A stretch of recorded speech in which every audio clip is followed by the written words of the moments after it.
Having more questions than answers, it's not always a bad thing. My name is Dorian. This is SEO Comics. We're continuing our coverage of Absolute Superman, number 3. Our story starts off on Krypton 6 years ago. The majority of the story is actually going to take place here. We have a young Kal-El who was deemed too slow and physically challenged, so he wouldn't be able to qualify for the Law Guild, which is crazy because we're talking about Superman. His grades were never going to be good enough to qualify for the Science Academy, so he's pretty much labeled a loser. But he didn't really care about all that. As long as he got to hang out with his only 2 friends, which is his mom and dad, and they got to go on camping trips, life was good. But as they go out on their camping trip, which is going to be their last camping trip, his parents like the school called, and they're saying that you have them use an illuminarium to write your papers. And Kyle's like, yeah, I know. I already use my own words. So his dad's like, by not using a illuminarium, you're challenging 3,000 years of Kryptonian tradition. And Kal-El's like, I know, I understand.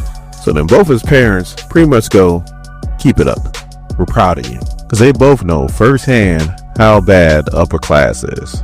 But as they're enjoying their last camping trip, which they don't know it's the last camping trip, but it is, his dad is doing a lot of collecting of samples. And at night, he hears his parents crying. And once they get back from the camping trip, his mom is working non-stop day and night on something in the garage and is constantly asking his dad for some more sunstone.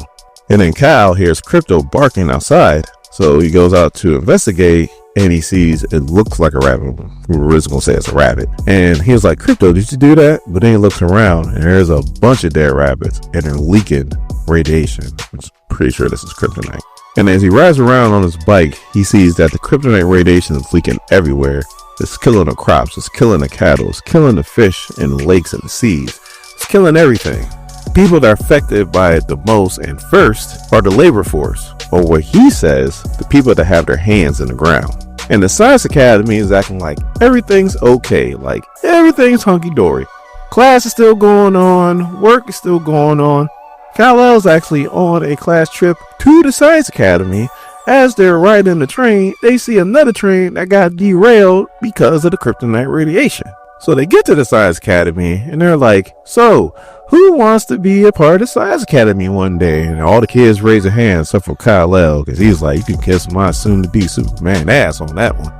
But while on tour, he sees his dad being drugged out by the police force. Jor-El sees his son and he's like, Kal, I need you to go home and tell your mom. As soon as he said those words, he got shocked in the face and knocked out, which pissed Kal off to the highest level of pissivity.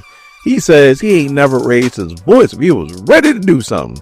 And he tries. And he tries to hit the guy. And he's like, are you serious? And the dude just pushes him down. So Kal-El gets up crying and he runs home to his mom. When she finds out what happened, she runs into the garage and she tells him, look, if I don't come back, you need to go in this garage, you need to ask for Soul. He's like, who is Soul? And all of a sudden this AI goes, hello, how you doing? My name is Soul. And she was like, don't worry about that right now. I'm about to go get your dad. She's like, go get him. And she puts on the suit that we're accustomed to seeing Superman wearing now. So for now, she has this big ass Master Chief gun. And she's like, yeah, I'm going to go get him. So we go back to the Science Academy and she was not playing. These dudes is covered in lava because that's what that thing shoots. Lava. Her and Krypto just wrecking shot. So the Science Academy has been trying to hit Kal-El's mom with like these like poison spurs, I think they are. But it's not working because her suit covers her whole face. God, I hope Superman's suit does the same thing because he would look badass. So as she gets to her husband, he goes, I guess the suit works. And she goes, you're an idiot. Let's go home. And now we're coming to the point where I had more questions than answers. So Kal-El's looking at this enforcement guy who's on the ground, who is yelling and screaming because he got lava on him.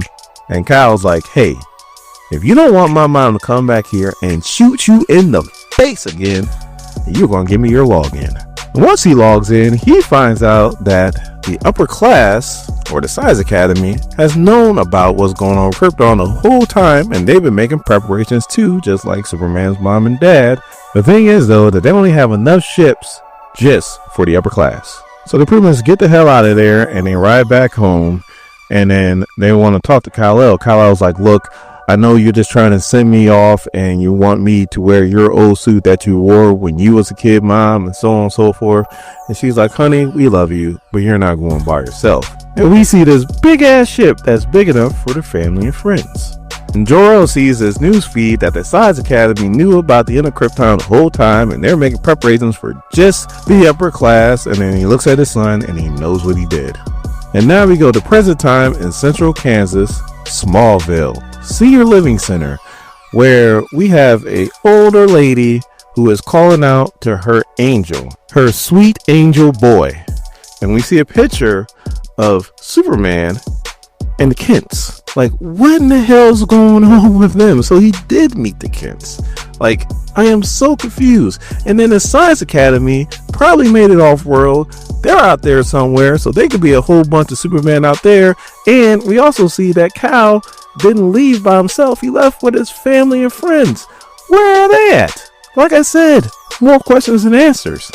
And it's fantastic because we're about to get those answers in the next 2 books. Maybe.